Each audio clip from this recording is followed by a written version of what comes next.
that we're more comfortable with and feed that state of mind in order to distract ourselves completely from what's actually arisen the moment before.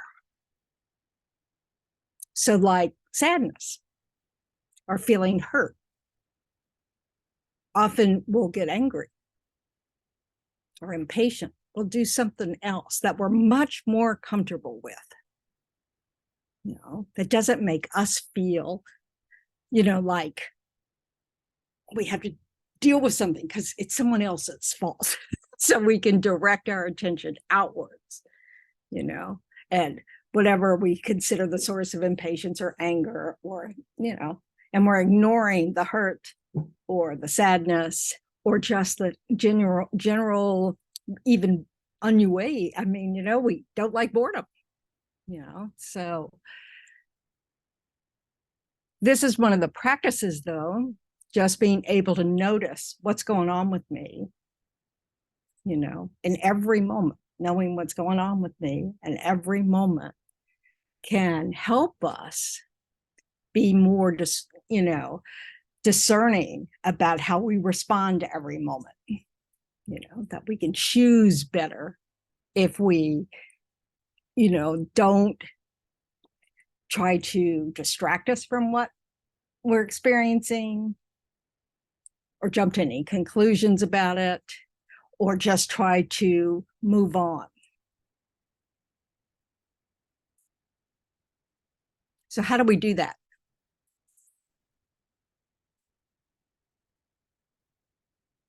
Can everybody hear me, by the way? Okay. Yes.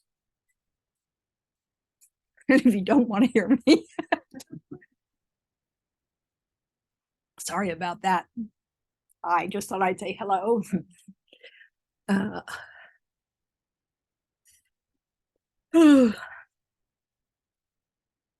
Nobody has a anything? Yes. My name is Crystal. For me, in that moment, if I recognize it, if I can, which I've been working and practicing to do that, I just try to look at like everything beautiful in my surroundings and like focus on that and realize like what I'm upset about or what others are upset about doesn't matter. Like, okay. So what are you doing in that moment? So I'm thinking about like God and spiritualness and how can I. And you are fixing it. Yeah. So we're not staying with the discomfort. And most of us do that. I mean, this is not like weird. It's, you know, we don't like to feel uncomfortable. Why not fix it? What's the danger of always fixing it? It's not that sometimes that isn't exactly what we need to do. Might not be the right fix. Might not be the right fix. We can't learn anything from the moment about ourselves. No. Now, if what's happening, what we're experiencing is something we experience a lot or often, you know, like we're very familiar with it. Oh, you know, I want this to have happened and it didn't, and I'm disappointed, you know, and there's no, and that's just my habit. Or I walk into a situation and I kind of go, oh, the people I want to have here aren't here, and we're, you know, blah, blah, blah. You know, in those situations, it's something repetitive that we're very familiar with. We know what's going on, you know, then coming up with a way to not feed it is very important. So coming up with something, you know, like, that's just, oh, there I am again. You know, that's what I have to do with myself. You know, when I do something, you know, like when I get impatient, oh, guess who that is? So, you know, I know there's no justification for my impatience, and it's not useful. You know, it's just my habit. So, so definitely we want to recognize patterns we have. And then when we kind of have, oh, this is my habit, and then we might be able to say, I wonder what that, you know, what that's about. So, some things are easy, like with, you know, minor impatience. What is that usually about?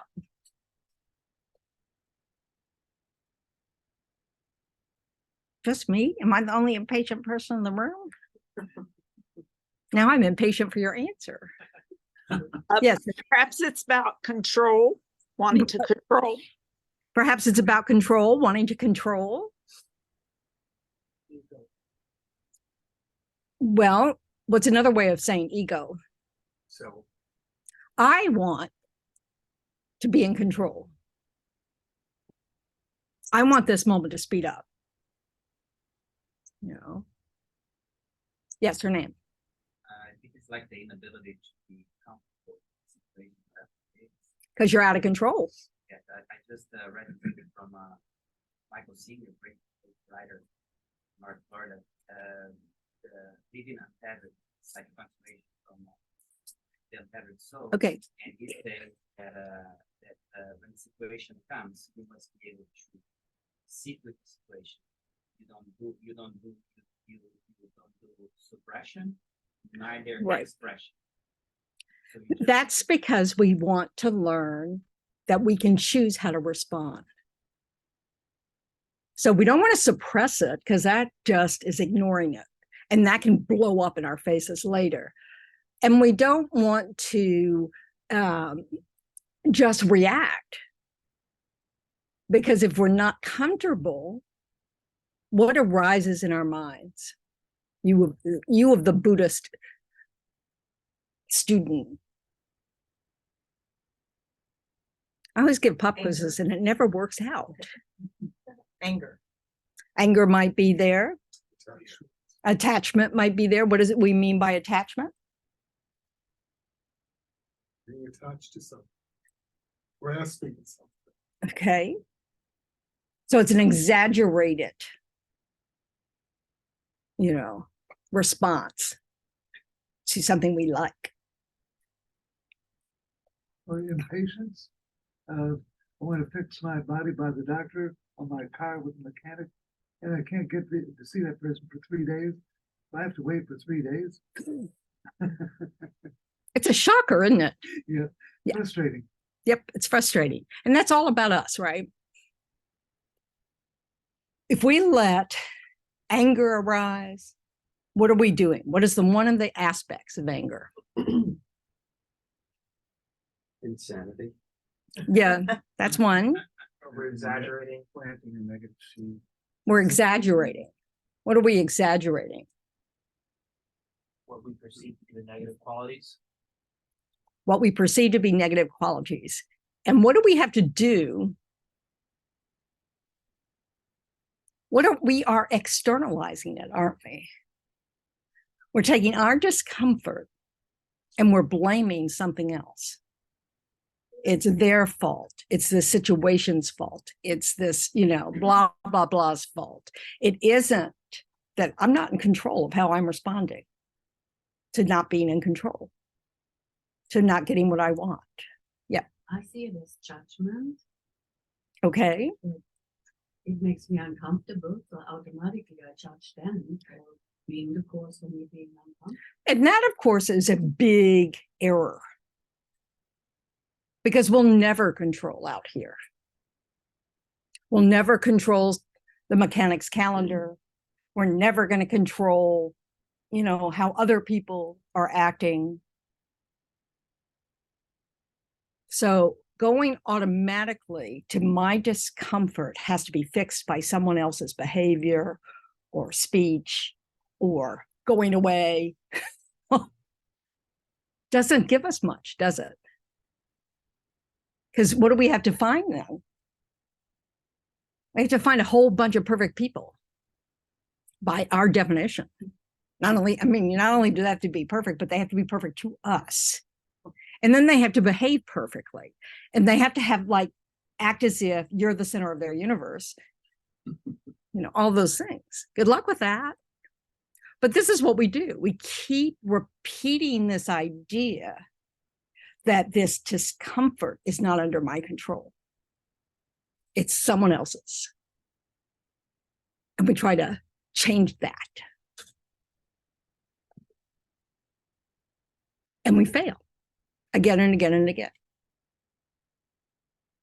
And every now and then something happens that we think, oh, you see, there was some truth to what I was saying. You know, they are whatever, inconsiderate, selfish. I'm not selfish. They're selfish. Yeah. And that just continues to feed our narrative that it's out there. Now, if we choose to say, well, maybe it's not out there. Maybe I can learn how not to be uncomfortable when things don't go my way. Maybe I can learn to not be reactive to the feelings of sadness or hurt or grief, you know, or loss, and just in minor ways even. So that, you know, like we've been talking about, you know, that requires observation. We need to notice that that's where we are, you know, like, oh, I'm not comfortable. And then we want to kind of have a sense of its flavor, you know, and that takes more observation and repeated observation, so that when we get that first sense, you know, we start to go, oh, that's fear, you know, or that's like, yuck, I just don't want to be here kind of thing, you know, or that's anger. So if we can start getting familiar and then noticing how we have a tendency to react to these things and see our patterns and see if they're working. Do they reduce your suffering or do they increase it? Do they harm your relationships or do they improve it? You know, does it harm the way you feel about yourself or improve it? You know? It is cold, isn't it? I'm wet, I'm cold, which is very rare. So I'm enjoying it. I've learned now when I do laundry, I just put something wet on when I start the next load because I have to go outside and, you know, because the machines are not in my place, you know, and it's like, oh, this isn't so bad when it's, you know, steam is rising outside and I'm keeping cool because my dress is wet. So I know that sounds weird, but it's true.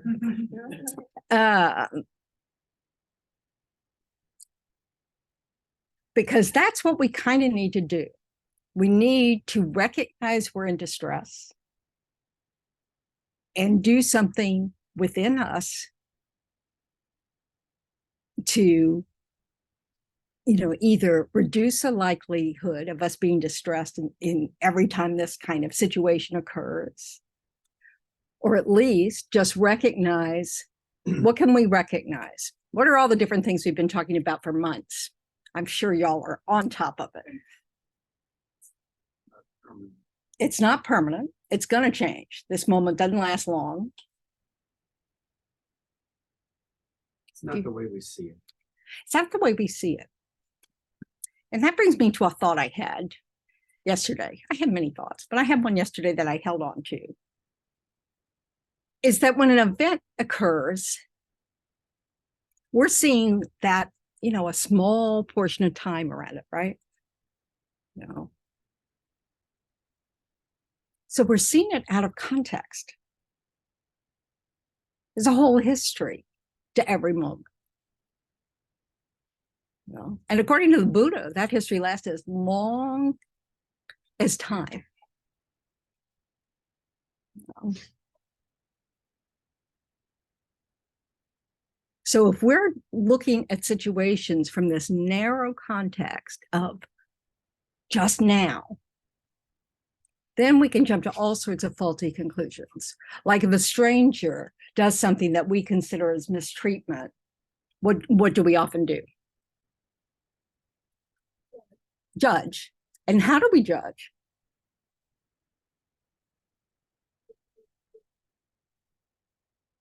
And do we see it as just a negative characteristic, or do we see it as the person himself, itself, herself? I'm not trying to be gender specific there. You know,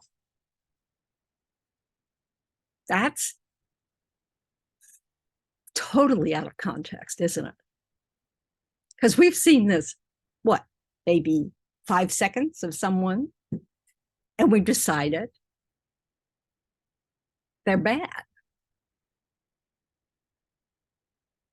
And what does that do?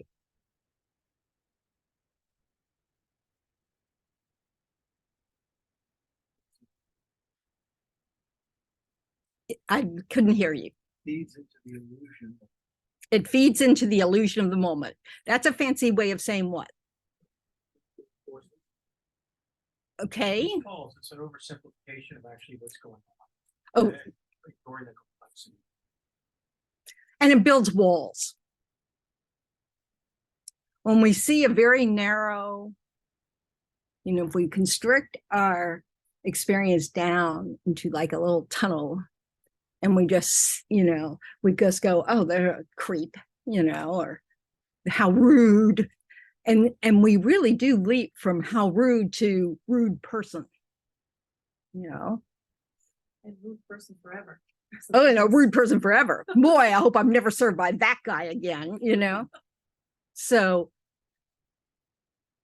if we're trying to increase our expansive heart,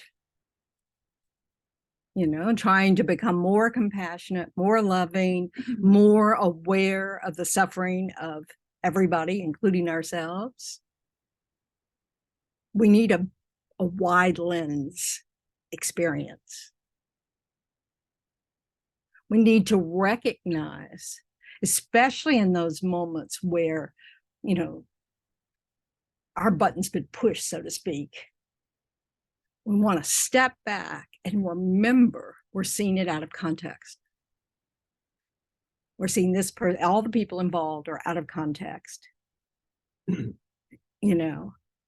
can help us relax and not overreact to a moment.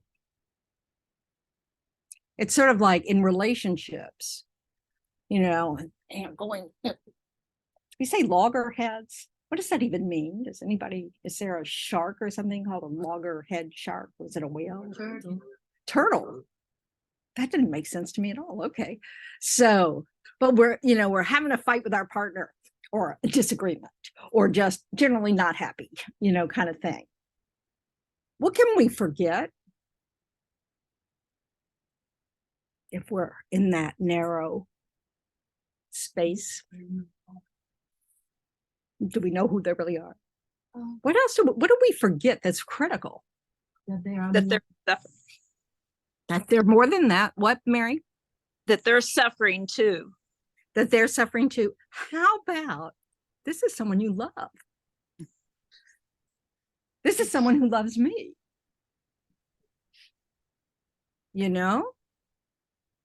So we need to know those things, to remember those things, so we don't respond in some sort of narrow way, out of context. And in our daily life, with anybody, we're, our coworkers, the people we see every day, because I don't know, we go there and pick up our coffee every day, whatever it is. We want to remember there's a whole context for all of this, and that it's all interdependent. And that not only are our lives interdependent, so are all their lives, and we don't see any of it, except this one little moment every day, maybe in the same place, or working together. We don't see their personal lives. We don't see, anything else. We don't even do it with our partners, and we see an awful lot of that. So we need to understand what a strong habit and what negative consequences it has to respond to moments as if they're distinct, independent from everything else. We really want to understand the interdependence of moments and not take any moment so heavily. You have a question? Okay. Yes. What happens, or maybe you could help, like when you're in the situation and it is already heavy, it already got there, and then you realize, so you want to like come out of it, you know, like when you feed it more information or more thoughts, it gets heavier. So to pull out of that and come back to where I want to be with myself, and then share that with others, how Well, you have to start with, just stepping back, and usually if it's a recurring theme or just this issue, we may need to do it when we're not in it. It's very hard to start when the moment's happening. Yeah. So we need to practice outside of the moment and think about it. So we take something, back to where we're just sitting quietly, like meditation's great, but if you don't do that, you're just sitting there quietly thinking about it, and you're not watching the TV at the same time, and you're not listening to the radio at the same time, and you're not listening to a podcast. I don't know what people listen to anymore. I can't keep up. It's not that I don't listen. It's just I can't keep up to the jargon. So, we need to really take a few moments of quiet and kind of look, at the whole pattern. Is there a pattern there? Is this something that happens recurrently in a relationship, or, that could be a relationship with anyone, and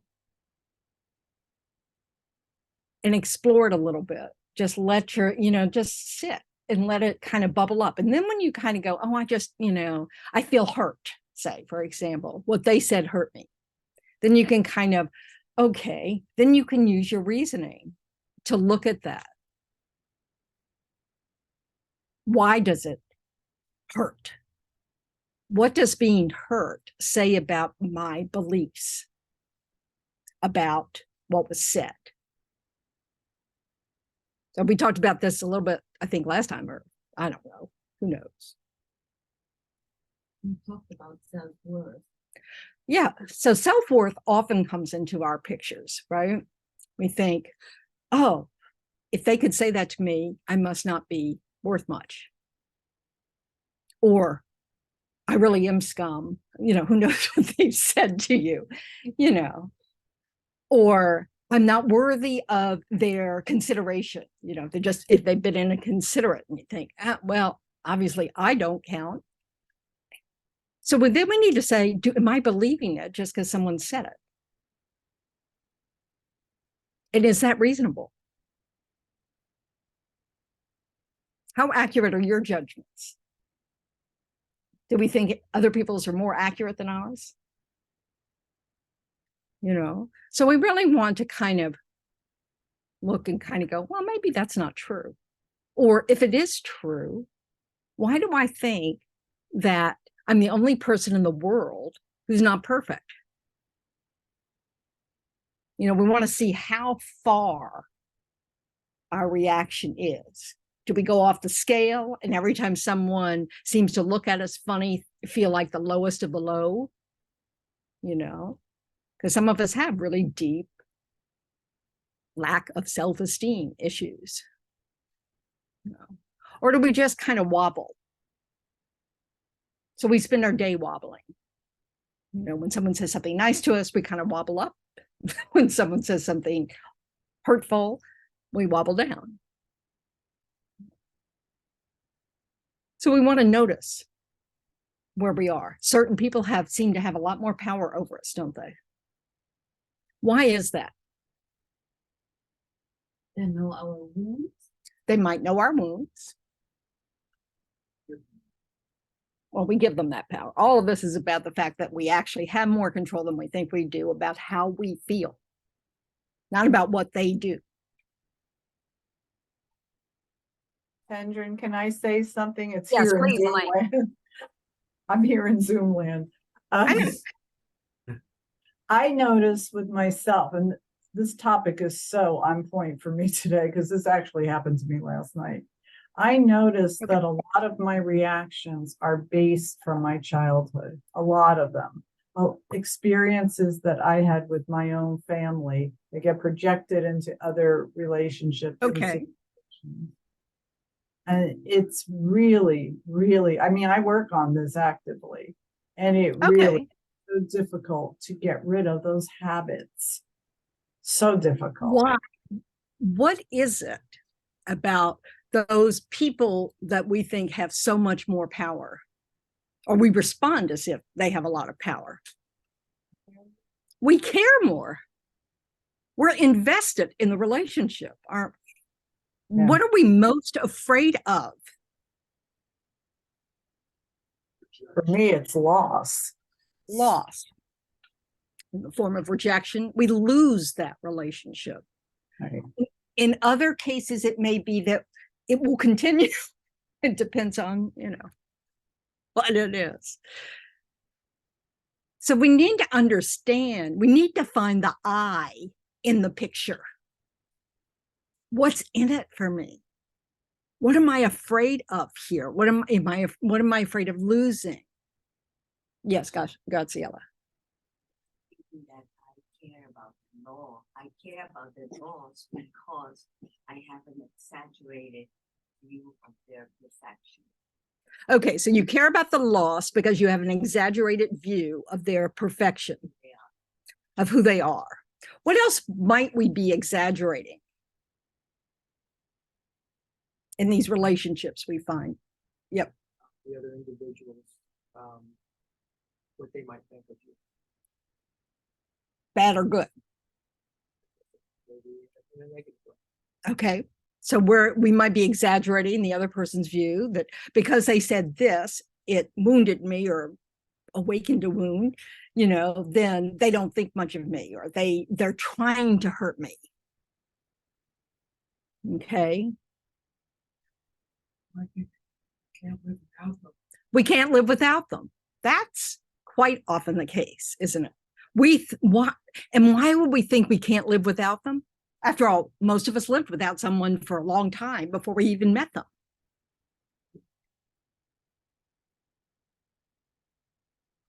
Sorry, I've got a yawn now. Yes, Hernan. We may think that the source of happiness that we feel comes from that person. We think the source of happiness is that person. We're putting it outside of us again.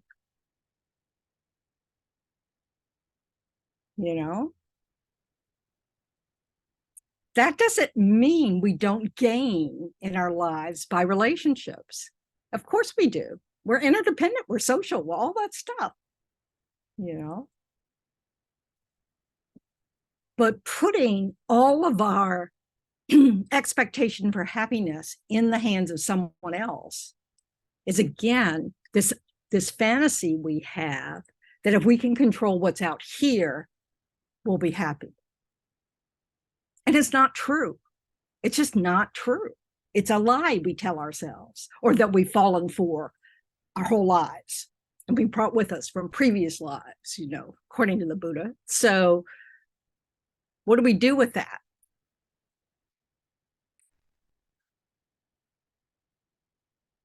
What do we do with it? Good question. Okay, let's take a different kind of example. And I really hate going to extremes, but because sometimes it's just easier to see. Okay. So take the person in an abusive relationship. Okay. Who's done the same thing all of us do, or putting, our happiness or sufferings in the hands of the other person. Okay. And you're their friend. And what are you trying to get them to understand?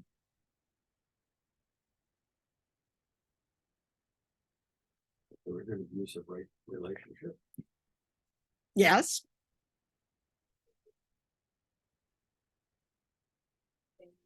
If they leave it, they'll be okay. In fact, what are the odds of them being even better? 100%. 100% better. Unless they just fall into another one.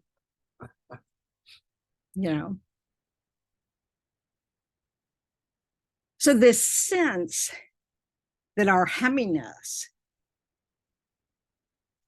is external to us is really a kind of a dangerous notion. Because you can get yourself in situations that are clearly harmful from everybody else's perspective, because you really think that if you could act just right, that beautiful person you fell in love with would magically reappear and stay. No.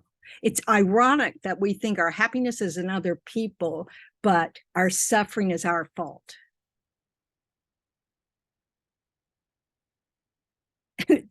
And that part's true.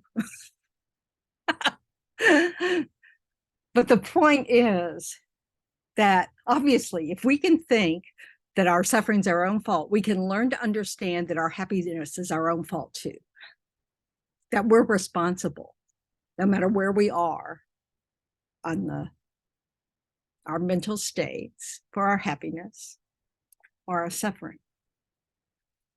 What is that highly dependent upon when we think about life?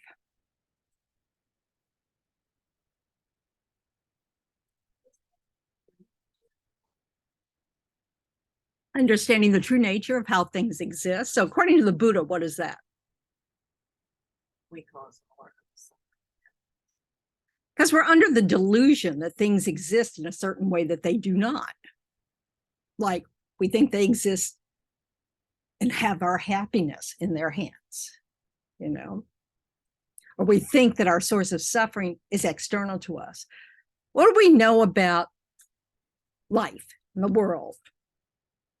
Is life easy? No. You always go to, like, let's leap through decades and eons of work. Yeah, definitely it's impermanent. But because life is hard, what do we have to learn how to do?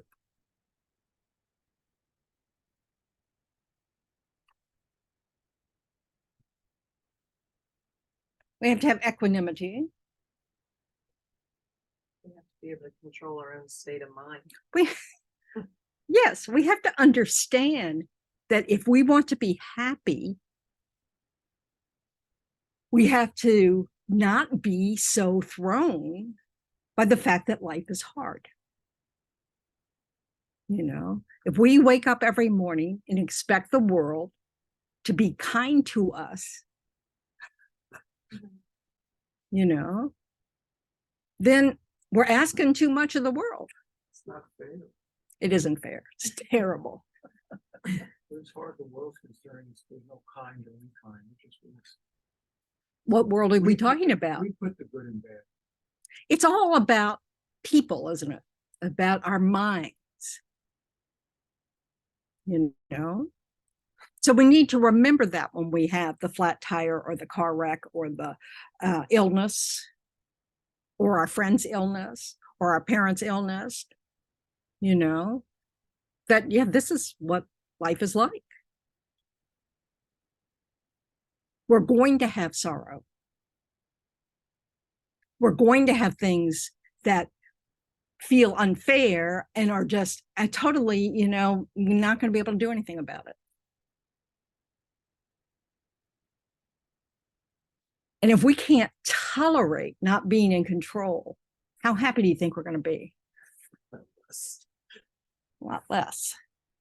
So this is the advantage of recognizing it's not about control, except of our own mind.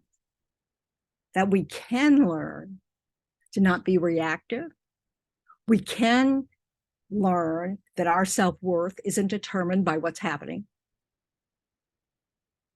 You know, we can learn that we can respond to whatever arises with an attitude of no big deal. This happens to everybody. It's happening to me now.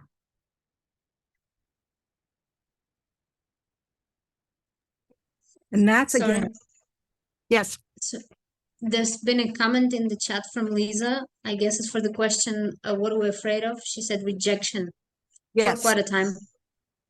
Thank you. Yes, rejection is that loss, isn't it? They will reject me, and somehow, and that becomes permanent. And often we think that means it says something about us. Do you think everybody in the world, if you acted perfectly, say, would like you? Yeah. Well, what is perfect? That's first problem. And then I also been thinking about the law of attraction. Well, that's not really a Buddhist idea. So whatever. I don't really have a response to that. In Buddhism, I think, and trust me, I don't really know anything about law of attraction. Okay. I found my path. I haven't been reading other stuff, for a long, long time. So, but cause and effect, karma. But things, according to the Buddha, don't happen randomly. The trouble is we see them completely out of context because we don't see all the different things that have happened in the past that arise in this moment, that are the, predetermining factors, so to speak, of this moment. So like when sometimes you meet people, you can't stand on sight. The Buddha would say, you've got something unresolved with that person from another life. Not that person, but that mind. You meet someone you love on sight. Again, if it's not pheromones, it could be just karma. So this is the way we can, when we're trying to pull these different things together to try to, kind of like, okay, how can I respond to the things of life day to day and reduce my suffering instead of increasing my suffering? These are the things we can remember. So like when the first thought comes to our mind of it's not fair, what can we do with that?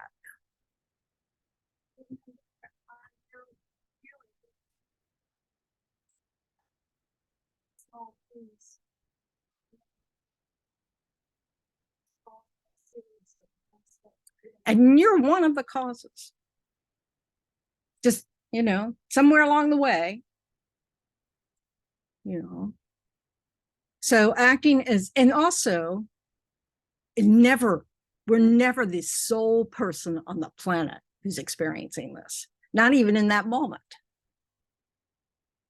So this idea of whether it's fair or not, just on a really ordinary conventional level is kind of, what does that mean?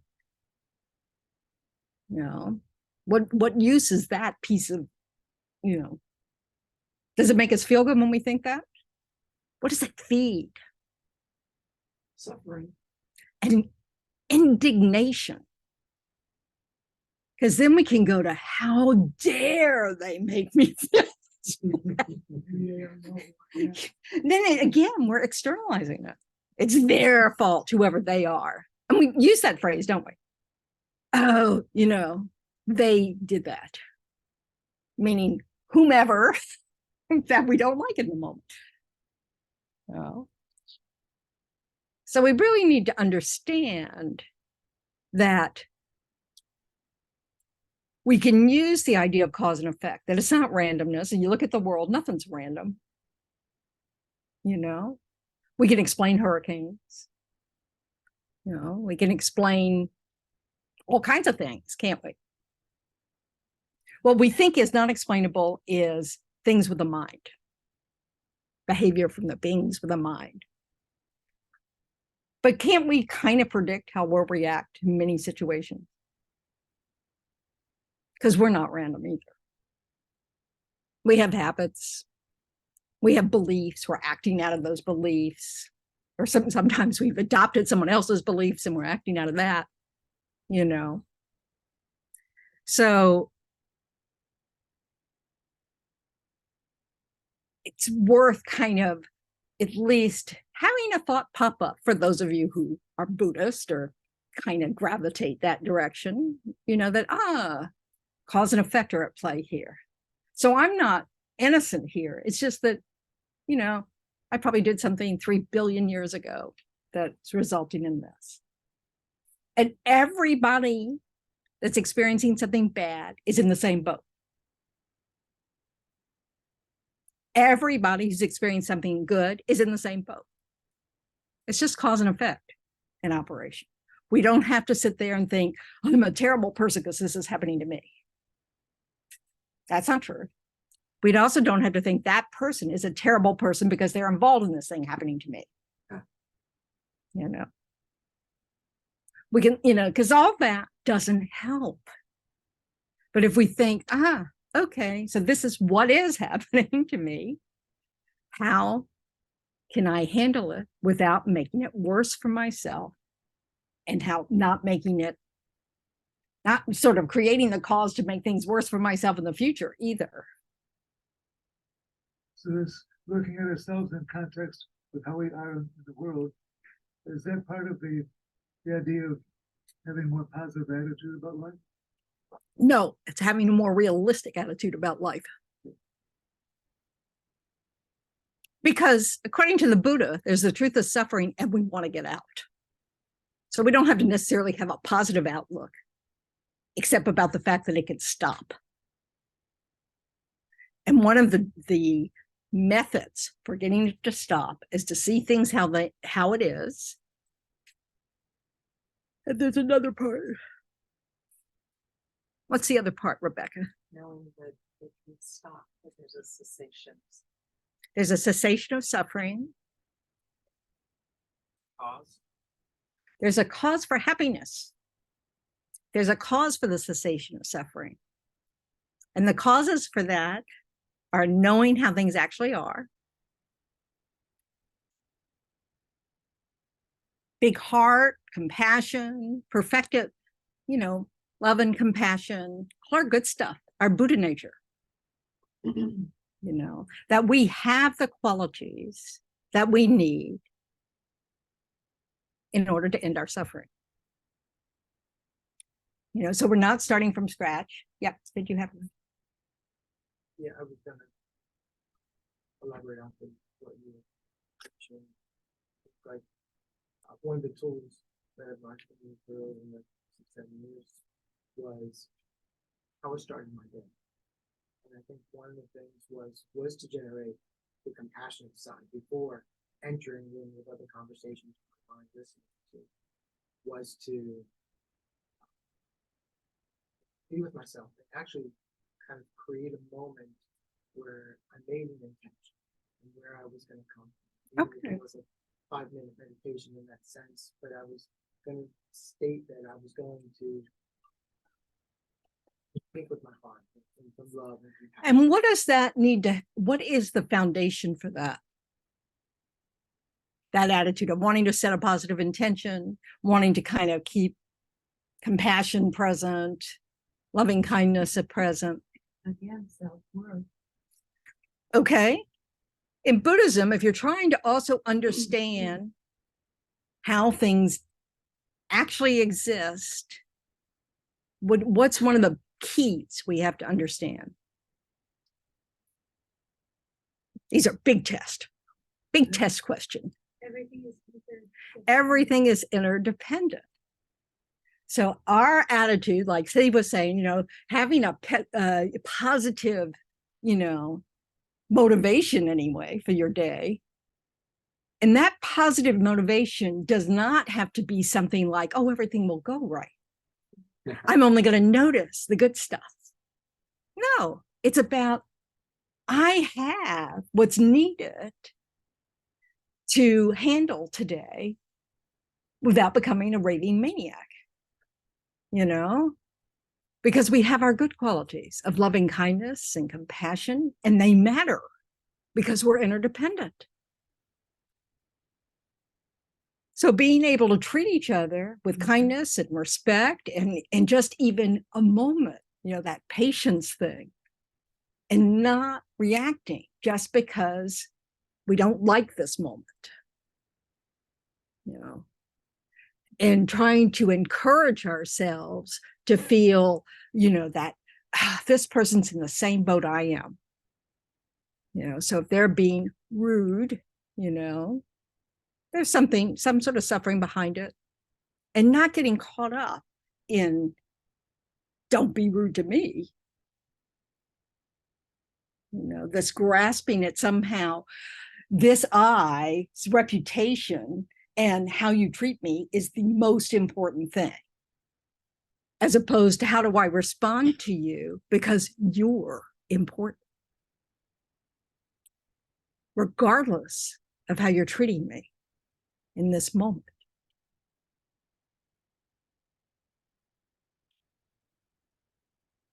So we have to remember these things like interdependence, impermanence, that nothing stays the same from a, what is it, microscopic level, atomic level, anything. Everything's changing all the time. But we hold things, especially our sense of self, as if somehow there's some self over here that's kind of, it grows up, things like that. But it's not. It's I'm just not that way. Or I am just that way. And I don't have to take responsibility for being an impatient person. I can just be impatient because I'm just that way. I was born that way. Actually, I was kind of born that way. I bet you I don't die that way. I bet you I won't be in a hurry for that. For once, I'll be like, oh, take your time. So, unless I'm in pain, because then it's all that. So, but this is the kind of thing we want to do. Okay, I'm not seeing this moment in context. There's all sorts of stuff that's going on that I'm not privy to. And I can't be privy to because it involves the whole life of that other person, and all their family members and everything else. There's just no way of knowing. We don't know what their habits are. We don't know what their wounds are, So I can relax. I don't need to know. They're just another person who's struggling to be happy and kind of doesn't know what they're doing. Because in this moment, they've decided being rude to you is going to lead them somewhere. And it's not. They're mistaken, but we don't have to point that out. We could just, open our hearts a little bit, say, what's up? With strangers, we can kind of really get, everybody has bad days, in some jobs, I don't know how anybody's ever polite ever, because it's a tough, tedious job with lots of angry people coming in, like the complaint line in an insurance company or something, So. Kendra, yes. are one of the things that we take from one lifetime to another are bad habits? Yeah, of course. Along with our good habits. But do we then ever develop new bad habits during a lifetime? Yeah, sure. Okay. Along with maybe good habits too. Yep. All of it. We're a mixed bag, aren't we? We don't just have good habits or just have bad habits. We all know someone who's just lovely most of the time, and then, except when they're not. And vice versa.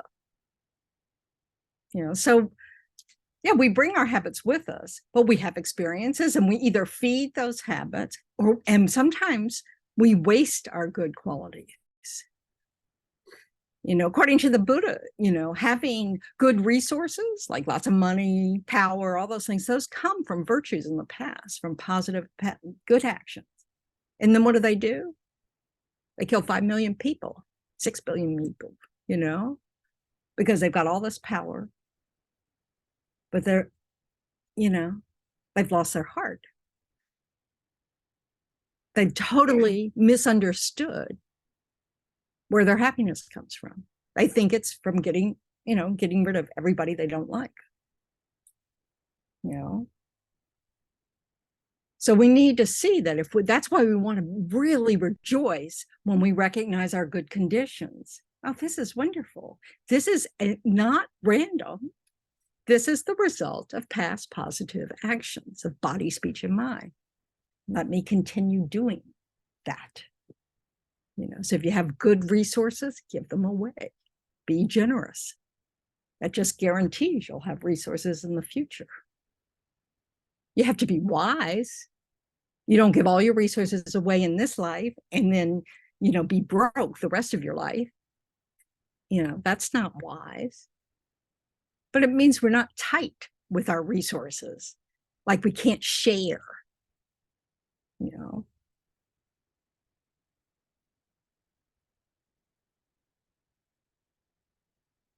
So we need to understand, or we could choose to understand. We could make it a theory, that what matters is how we respond to things, not what is happening. And that if we want more positive things, according to the Buddha, the more we work with our minds and do positive actions of body, speech, and mind, the more positive things will happen, because all the good stuff we have is a result of positive actions. So we have the basis. We just want to make sure we follow through. So we have the basis again and again and again. And if we have a lot of negative stuff arise, or even just a little negative stuff arising, we can recognize, we're not separate from that. It's not random. It's part of the interdependence. We've created the cause somehow for this to arise at this moment. And that's not what's important. It's not about self-blame or something. It's about, let me learn from this. Let me not meet anger with anger. Because what does it do? It's the habit of more anger. We don't want to practice our anger. We don't want to practice our self, even, like anger itself. That's also practicing the mind of anger. Oh, you idiot.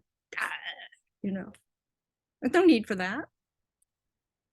It's also not accepting our imperfections. We need to see how things are. And we are not some,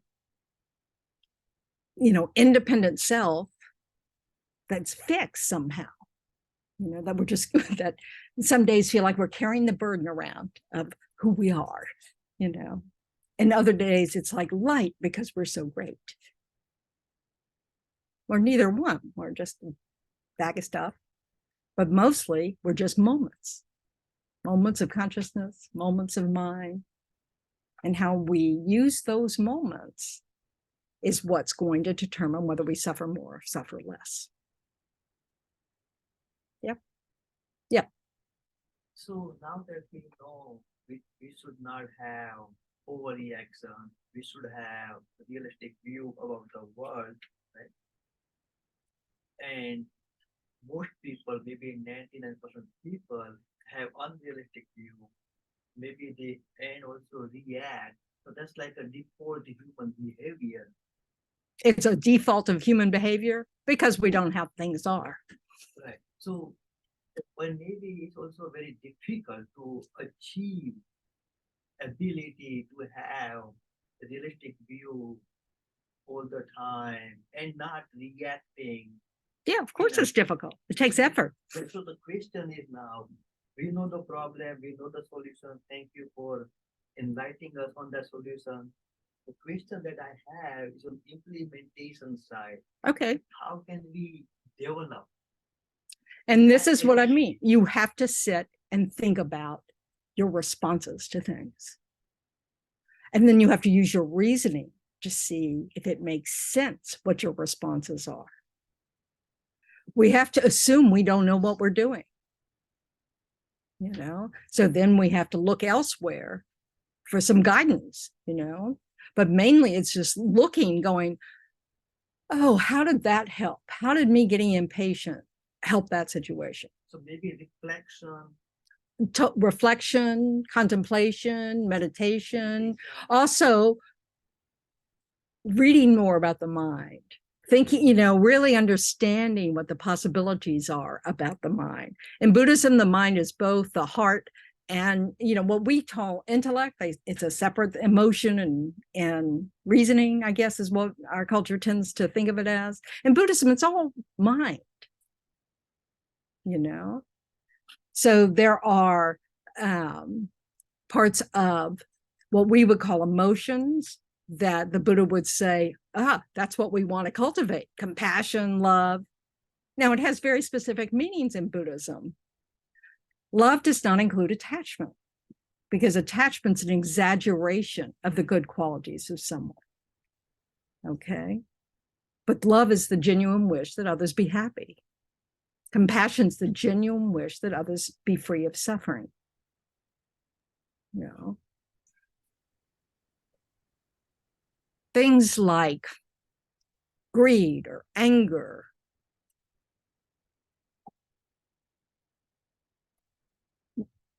are suffering states of mind when they arise. So do we want to hang on to them? So we want to look at, is this working for me? Do I believe it's possible to change my mind? So when you have doubt, what can you do with that doubt?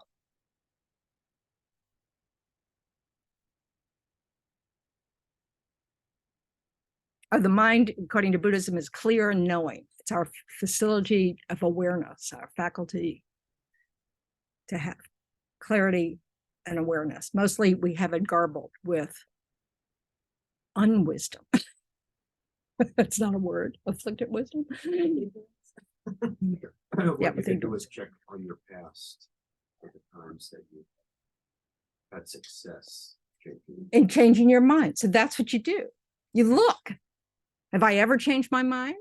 Are you the same as you were when you were a teenager? Are you the same as you were when you were an infant? Are you the same as you were, you know, married to so-and-so now that you're married to such and such? I don't, you know, you check. Can you change? Yep. I'm sorry. Can you give, apologize. Can you give the Buddhist definition of mind again? If you Clear and knowing. It's a totally non-physical faculty. You said something about heart. Well, in other words, you know, like when we talk about the mind, where do we point? To your brain. Tibetans point here. So Tibetans don't make this distinction. I don't mean Tibetans, but, you know, in Buddhism, it's not really a distinction between reasoning or that, you know, heartfelt state of mind. It's all mind, you know, and we need all of it. We need our ability to reason. In fact, we're counting on it, because when we're sitting quietly going, am I helping myself or hurting myself by the way I'm responding to situations? We need our reasoning to kind of look at it. And when we see ourselves going, but it's just not fair, or why can't it be easier? Does that help? What does that do? Concretizes the universe. Well, yes, it definitely, it's making it sound like, you know, these things are permanent. makes it worse. Well,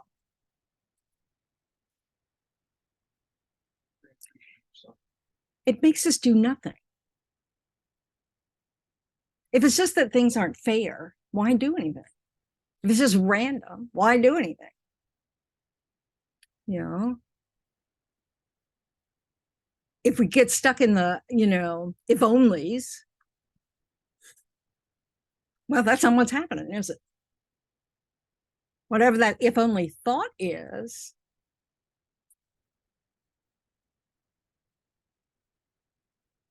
that doesn't help us do anything. It helps us daydream. It helps us hold on to an unrealistic attitude about things, you know?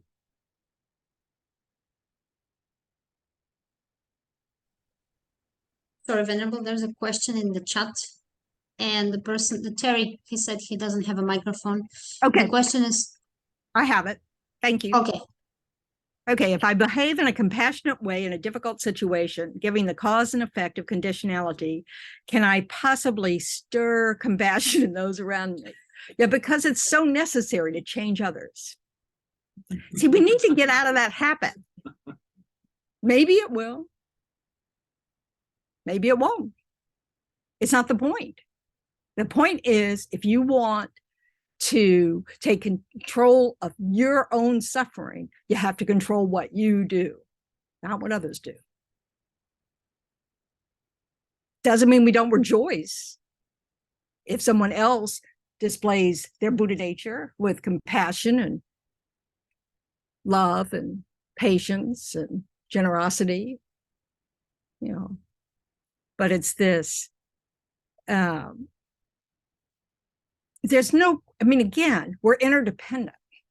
So just like when a really pleasant person that you like, and who's generally pretty pleasant all the time, comes into a room and you're happy to see them, our habits matter to those around us. So it's not that it's inconsequential. It's just that we can't, if we're trying to motivate ourselves to be more compassionate because maybe we'll help that person be more compassionate, that's not going to get us very far.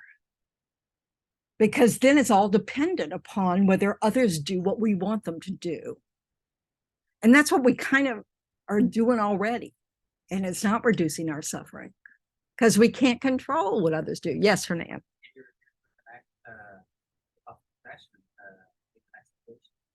Yeah, becomes an emotional contract, doesn't it?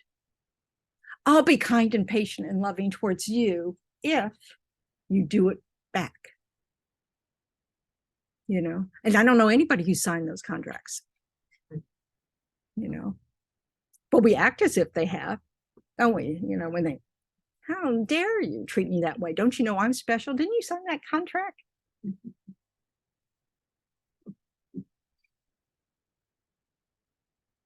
So there's no, it's like our teachers, you know, with Lama Zopa Rinpoche, who was the spiritual director of our centers, he really just radiated love and compassion towards others, you know. He just was always helping others. And it was hard in his presence to be selfish because you would have felt really out of place. You might have a selfish thought arise, but it'd be difficult to act on it. So yes, our behavior can affect others. There's no doubt about it. But it doesn't mean that we can cling to that idea. And it doesn't mean we should use that as our standard of our own behavior.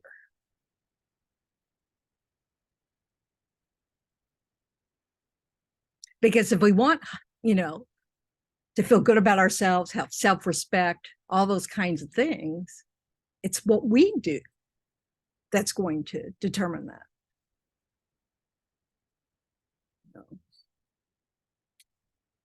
And yes, wouldn't it be nice, you know, if everybody treated us well all the time, you know, but how would we learn anything? You know, if you're a jerk and everybody's treating you fine all the time, you'll just stay a jerk. Trust me. You know, so this is the thing. You know, that we just, you know, we need to really start just reflecting a lot more and looking at situations, recognizing when we have that discomfort arise in whatever form it is. You know, when you suddenly have an urgency for something, because sometimes you start big. Oh, I want to whack that person in the head, you know. But you have to start where you are, you know, you start there. That's the first, you know, you have to be at that point for you to notice, oh, maybe I'm out of control. That's okay, start there, you know. But eventually, if you keep looking, even if you don't change anything you do, except that you look more, you'll be able to tell at more and more subtle levels of discomfort so that you can kind of back off very early on, so that you don't express impatience. And so you don't, forget that the person you're with, cares about you. So that we can widen that focus a little bit all the time. And it's much harder to be reactive if we're looking, And then we develop a sense of humor about some things, where we can kind of go, oh, there I am. There's I want that, I'm just trying to control this situation because I really want to change the outcome, and let go of those things. After all, we were taught to share, Other things, we really have to start using our reasoning and kind of go, okay, where am I in this picture? What is it that I'm clinging to? What is it that I think is going to make me happy here and I'm not recognizing, or is going to make me miserable here? And so I'm now, hooked. And we have to think about, does getting mad or making someone feel bad about themselves, getting that one-upsman, on someone else, do those things work out in the long run? Or do we have regret later? Are we just feeding mythologies in our belief system that actually don't help us? Like when we practice our anger, or practice even our adoration. How it's kind of difficult to be around someone who's recently infatuated, because you're just kind of thinking, yeah, right. No one's quite like that, are they? But, because we just, well, that's sort of like when we're practicing our anger. We're home, we tell everybody we know. You wouldn't believe that jerk, Or we practice our low self-esteem. I was such an idiot. You just can't believe what I just did. We want to look and recognize if we're feeding healthy, useful states of mind, or feeding those that really backfire and are based on wrong view. They're based on this idea that, first of all, that we can control others. Second of all, that one moment defines ourselves and others. That we're clinging to some idea about how we exist and how others exist that isn't true. And that maybe letting go of that grip will help. And taking responsibility for how we respond can help. And not just put all our happiness and suffering in the hands of others.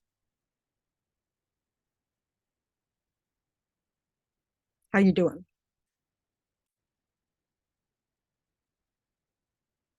Time to stretch, do a little dance. Venerable Tendron, causes and conditions are responsible for many of our feelings and our situation as an individual. What about for macro, not all states in the United States, they make good decisions. Some are better than others. Is that because they're made up of individual minds? Okay. But we also, this is the interdependence. It's like when we tend to go, well, society is like this. Well, who is that? It's us. It's not someone else. It's us. So we really need to understand, when we say, oh, but I was raised with this. Yeah, okay. So this is why we have to use our reasoning. Do I believe what I was taught? And of course, according to the Buddha, cause and effect landed you there, into these families, into this society, into this world, So, it's interdependent. And each one of us is part of that cause and condition.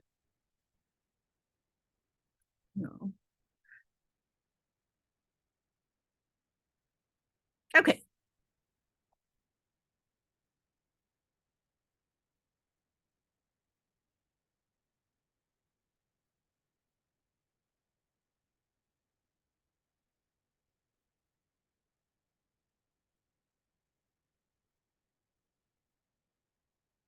So what can we do when it seems overwhelming? Like the state of, things. I'm sorry? Meditate. Oh, so you can just dwell in that horrible misery that is the world. Analyze. Sit with it. Sit with it. One of the things we want to recognize, because we have lots of stuff going on, not that the world hadn't always had a lot of stuff going on, but we might be worried about climate change. We might be worried about women's rights. We might be worried about, I don't know, what's going on. War. Politicians, and they're always around. They're permanent. Banks, isolation. Okay. Oh God, let's get depressed. So one of the things, is yes, we sit and recognize, okay, this too, I don't have control over. It's impermanent, but it's interdependent, right? So one thing that can help, especially with that kind of despair of all those things we can't control, is to do something.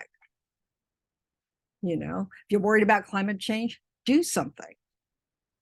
See what's happening locally that you can participate in. Be part of the, what is it? Be part of the change you want to see.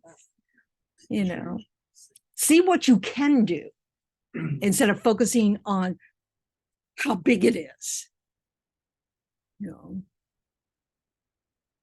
So I think seeing what is working, that there are people doing a lot of stuff that maybe they don't see. And that's one of the reasons why we want to go look to see what we can do, is we discover other things that are happening. So like I get emails from something called the Progress Network. I think it's the Progress Network, which I get two. It's on, I might be getting them mixed up, but one of them is just this, like, what's going right?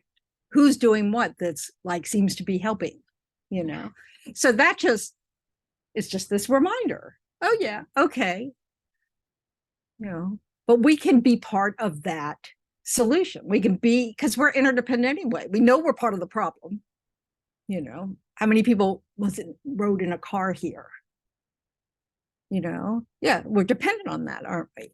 So, and you at home, there's all sorts of stuff, infrastructure that's going on that got you here too, so, we're all part of it.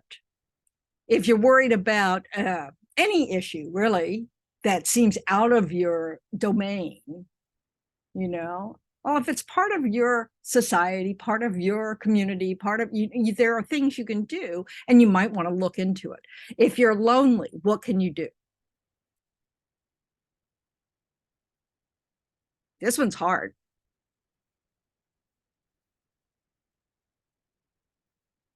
Go outside, activities. Yeah, try to get some company. Take risk. Be vulnerable to rejection. Also look and see if there's some group that you can, so instead of riding your bike alone, you go join a bike riding club, and you may not get along with anybody in the group, but you get out, and then that's that first step. So recognizing that we're not helpless, that there are things we can do, can help us overcome the despair, of the fact that no, we don't control external things, but they're out there and we can be a part of helping.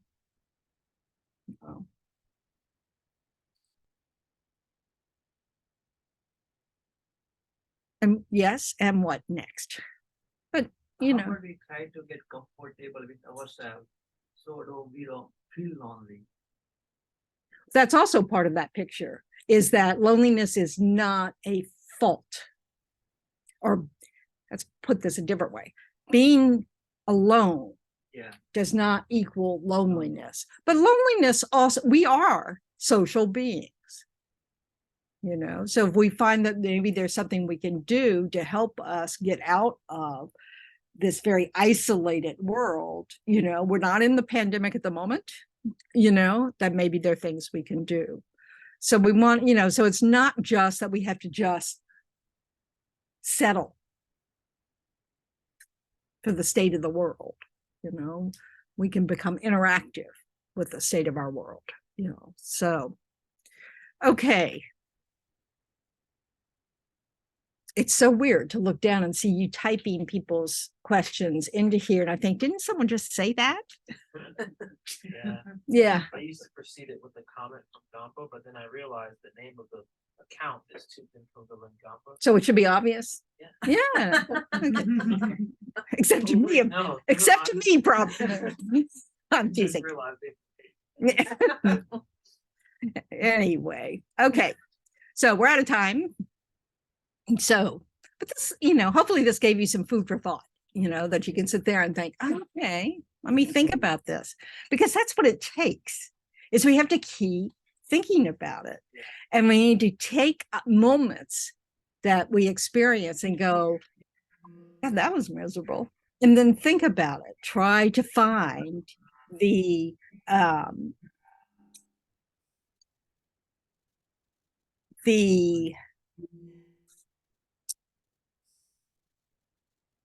I that's in it. You know, we really want to keep observing and going, where am I in this picture? I'm echoing.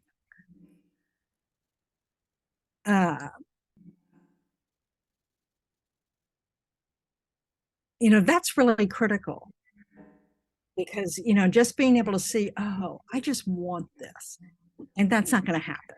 Those are moments that are a little easier to let go of, you know, to just kind of go, okay, relax. Yeah. And notice that, oh, I always react that way. Okay, so now I need to step back and kind of go and kind of laugh at myself. Okay, that's because that doesn't help. You know? So things like that, just observing and noticing patterns and thinking about those patterns and recognizing there's something you can do. We really can work on the habits of mind and change them. That's very doable. And we all have evidence of it in our own lives that it's doable. It's not necessarily easy. And that's okay. Because, you know, hey, we're spending all this effort suffering. We might as well put it towards something that might help. Okay. So now we want to rejoice in our efforts this morning. Whatever positive intention you set at the beginning, you know, that, hey, followed through. And according to the Buddha, that's going to result in positive things in the future. So we want to share that with others. So so this is on page 246, or you can look at the screen. Can you enlarge the picture on the screen on it? Okay. Huh? Yeah, sure. Oh, that's you. No, it's not. Yeah. I told her to zoom out a bit to fit more text. So okay, and you do have it on just scroll, allowing it to scroll. If you know what I mean. Under view, where it says you can scroll. Yeah, okay. But you know, she's very kind to do this from a distance. So take a moment to rejoice in whatever positive efforts you've done during this time, even if it's just to tolerate sitting here and not disturbing others. That's very kind. May all beings everywhere plagued by sufferings of body and mind obtain an ocean of happiness and joy by virtue of my merits. May no living creature suffer, commit evil, or ever fall ill. May no one be afraid or belittled with a mind weighed down by depression. May the blind see forms and the deaf hear sounds. May those whose bodies are worn with toil be restored on finding repose. May the naked find clothing, the hungry find food. May the thirsty find water, and may the poor find wealth, those weak with sorrow find joy. May the forlorn find hope, constant happiness, and prosperity. May there be timely rains and bountiful harvests. wholesome prayers bear fruit. Some of us have memorized this. May all who are sick and ill quickly be freed from their ailments. Whatever diseases there are in the world, may they never occur again. May the frightened cease to be afraid, and those bound be freed. May the powerless find power, and may people think of benefiting each other. For as long as space remains, for as long as sentient beings remain, until then may I too remain to dispel the miseries of the world. And then page 244. The long life of our teacher, His Holiness the Dalai Lama. In the land encircled by snow mountains, you are the source of all happiness and good. All powerful Chenrezig, Tenzin Gyatso, please remain until samsara ends. And then on page, 234 in the book. And on, and there's two. Okay, so this is a request for the quick return of our teacher, Lama Zopa Rinpoche. Will he be back by now?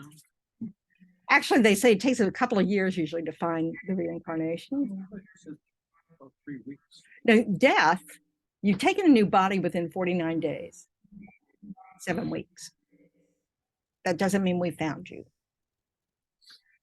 And of course, if they're a Buddha, they can just choose whenever.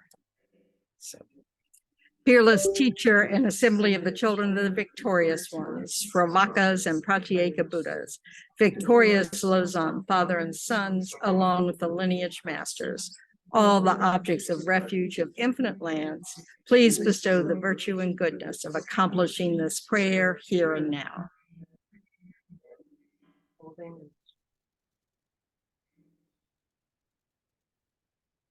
Holding and spreading the Muni's precious and complete teachings through explanation and practice, you wore the armor of patience that is never discouraged.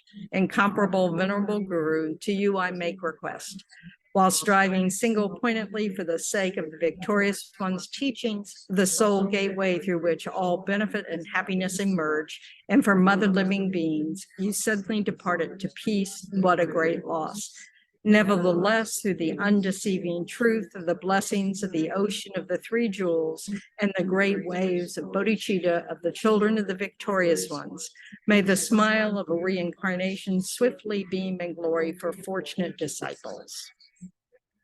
So thanks, Nana. Are there announcements? I know there's a Medicine Buddha Puja on some date, the 24th. On the 24th, August 24th. And keep your calendars, mark your calendar for October 27, 28, and 29. Yangtze Rinpoche will be visiting us. And if you've never seen him before, it's an incredible opportunity. You can, if you've never heard of him before, you can look on the FPMT website for Maitripa College. He's the director of Maitripa College, and he's an incredible teacher. More details, we'll have the registration up on the website, hopefully within the next couple of weeks, but it's definitely something you